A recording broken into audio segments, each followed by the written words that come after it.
Hello and welcome. My name is Corlith, your host, and this is how to play Descent with the Road to Legend expansion. In this segment, I will cover all the steps for starting a brand new campaign of the Road to Legend. Some cards cannot scale or cause too great an imbalance and are therefore removed from the game. Other cards that do scale have been provided and replace the stock cards. Hero players choose the characters they are going to use throughout the campaign. The Overlord selects an avatar. The Overlord selects an evil plot. And finally, the initial placement of tokens on the world map is done. Let's take a look at the cards that need to be taken out. Of the skill cards, there's Brawny, Ranger, Bardic Lore, and Shar the Brightwing. These cards will only be present if you have the Altar of Despair. From the treasure deck, remove Minor Healing, Greater Healing, and Superior Healing. If you own the Altar of Despair, also remove any treasure cache card that contains an invulnerability potion.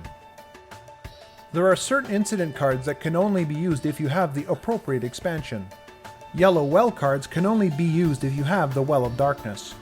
Likewise, red altars go with the Altar of Despair. These symbols are located near the bottom right of the card.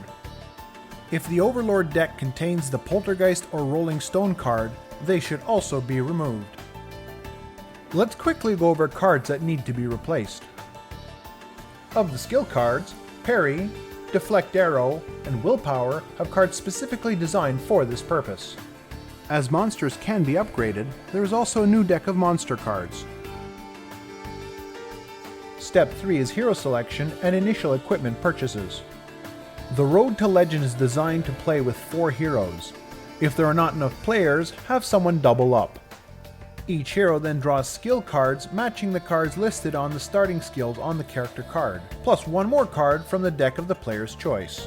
In the case of Isfar here, he draws 1 card from the fighting deck, 2 cards from the subterfuge deck, and a 4th card from the deck of his choice. In this example, the player opted to go for a wizardry card. After examining the cards, pick one and return the others to their respective decks.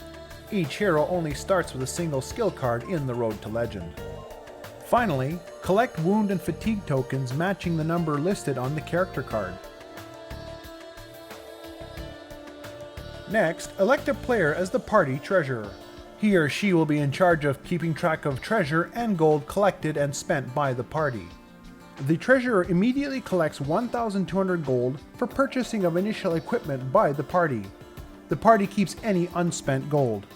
Purchasable items include anything in the city store inventory, as well as healing and fatigue potions that are bought from the alchemist. In step 4, the Overlord selects his avatar. The avatar card identifies the keep location, which is the starting location for every lieutenant that comes into play, as well as the site of the final battle.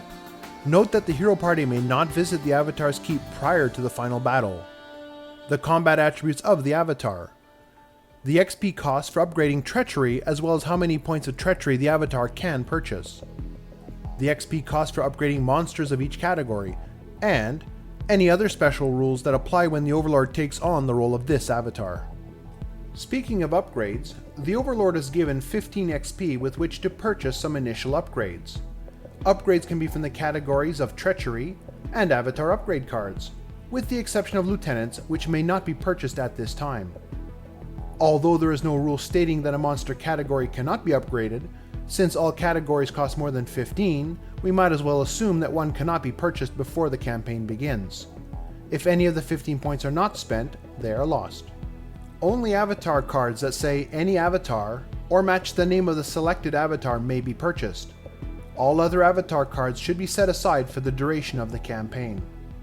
Finally, although the avatar is not allowed to purchase a lieutenant, he gets Sir Alric Faro for free at the beginning of every campaign. In step 5, the avatar selects his evil plot. There are 3 evil plots that add additional twists for the heroes to overcome. Once a plot is chosen, put the unselected plots and their associated tokens away for the duration of the campaign. From the selected plot, put the first card into play. It has a cost of 0 and no restrictions. Read the flavor text of the card to get the heroes into the spirit of the campaign.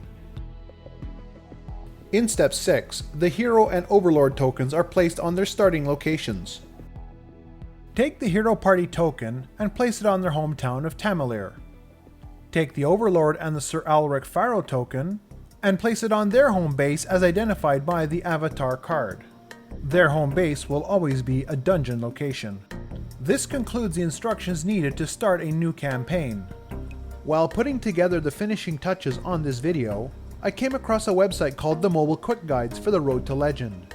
It takes the rules and compresses and organizes them into an intuitive format. It is found at descentmobile.info/rtl.html, and I recommend checking it out.